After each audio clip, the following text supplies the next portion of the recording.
पाप पुण्य के मिश्रित कर्मों से आत्मा जिन रहस्यमय लोकों में जाती है, न स्वर्ग न नरक, फिर कौन से लोक हैं ये? क्या आपने कभी सोचा है कि अगर किसी आत्मा ने न बहुत पुण्य किया हो न बहुत पाप, तो उसका क्या होता है? क्या हर आत्मा या तो स्वर्ग जाती है या नरक? क्या हर जन्म से पहले आत्मा को वही दो रास्ते दिए जाते हैं? गरुड़ पुराण इस प्रश्न का उत्तर अत्यंत रहस्यमय ढंग से देता है। यह कहता है, कुछ आत्माओं के लिए न स्वर्ग है न नरक, बल्कि ऐसे लोग हैं जो आत्मा को बीच के अनुभव देने के लिए बनाए गए हैं। अध्याय आरंभ होता है एक आत्मा की दृष्टि से।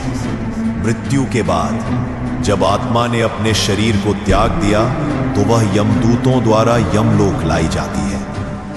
उसने जीवन में कुछ अच्छे काम किए थे, दान किया था, माता पिता की सेवा की थी, पर साथ ही अहंकार भी रखा, किसी को तुच्छ समझा, किसी को अपमानित किया। वह न पूरी तरह पापी थी न पूरी तरह पुण्यात्मा। चित्रगुप्त ने उसका लेखा प्रस्तुत किया, हर दिन का हिसाब, हर संकल्प, हर अपराध, हर तप। और तब यमराज ने कहा, यह आत्मा न दंड के योग्य है न इनाम के। इसे नरक या स्वर्ग देने से इसका आत्मिक विकास नहीं होगा। इसे भेजो विशेष लोकों में। अब आत्मा की यात्रा शुरू होती है विशेष लोकों की ओर। फेला महाशोक लोक एक ऐसा लोक जहां कोई शोर नहीं है, केवल शोक, पछतावा, वही शब्द जो आत्मा के भीतर से निकलते हैं। काश मैंने माफ कर दिया होता, काश मैं थोड़ा और विनम्र होता। यह लोक दंड नहीं देता, यह आत्मा को अपने अंदर झांकने पर मजबूर करता है। यहां समय नहीं चलता, यहां केवल स्मृतियां दोहराई जाती हैं। दूसरा, तमलोक यहां पूर्ण अंधकार है। इतना अंधेरा बनता है जैसे आत्मा अपनी ही सोच के अंधेरे में डूब गई हो, पर उनका पाप इतना नहीं था कि उन्हें नरक भेजा जाए। यहाँ अंधकार आत्मा को अपनी चेतना की भूख याद दिलाता है। यहाँ आत्मा रोशनी के लिए तरसती है, जागृति की रोशनी। तीसरा, रौरव उपलोक रौरव का नाम सुनकर भय होता है, और इसके उपलोक उन आत्माओं को रखा जाता है जिन्होंने दूसरों को मानसिक पीड़ा दी बिना किसी शारीरिक आक्रमण के। यहाँ आत्मा को वही पीड़ा मानसिक रूप से महसूस कराई जाती है।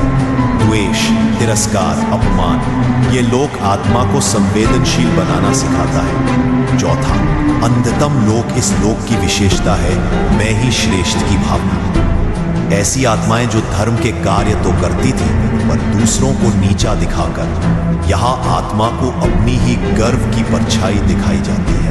हर बार जब उसने मैंने किया कहा, उसकी गूंज उसे सुनाई जाती है। यह लोक अहंकार का शुद्धिकरण करता है।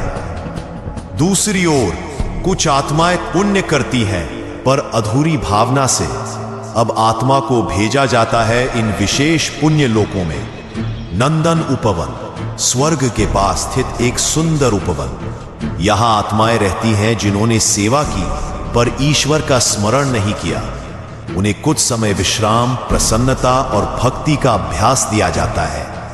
यह लोक आत्मा को कृतज्ञता सिखाता है। स्वर्ण लोक, दान, गौ सेवा, जल सेवा, यज्ञ, इन सब के कर्म देने वालों को भेजा जाता है स्वर्ण लोक। यहां आत्मा को सम्मान, सुगंधित वातावरण, मधुर संगीत अनुभव मिलता है। पर यह सुख सीमित है। इस लोक का द्वार कभी भी पुनर्जन्म की ओर खुल सकता है। आत्मा की सीख इन लोकों से क्या होती है? गरुड़ पुराण बताता है, हर आत्मा को वही दिया जाता है जो उसकी अगली यात्रा के लिए आवश्यक होता है। न ये लोक सजा है न पुरस्कार, बल्कि चेतना के सुधार केंद्र है। आत्मा यहां से कहां जाती है? इन विशेष लोकों में कुछ समय बिताने के बाद आत्मा को फिर एक नया अवसर दिया जाता है, नया जन्म। पर यह जन्म उस सीख पर आधारित होता है जो उसने इन लोकों में रहकर प्राप्त की। यदि आत्मा ने पछतावे को स्वीकार किया तो वह एक शांत और विनम्र जीवन में जन्म पाती है।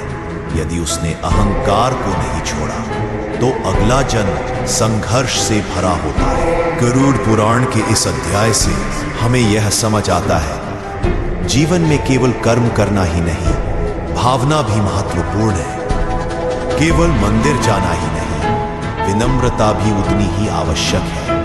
दान देना ही नहीं, उसके पीछे की नीयत भी देखी जाती है। हर आत्मा को स्वर्ग या नरक नहीं मिलता। कुछ आत्माएं उन विशेष लोकों में जाती हैं जहां उन्हें नया जन्म लेने से पहले खुद से मिलने का समय दिया जाता है। इसलिए गरुड़ पुराण हमें बार बार स्मरण कराता है, कर्म करो,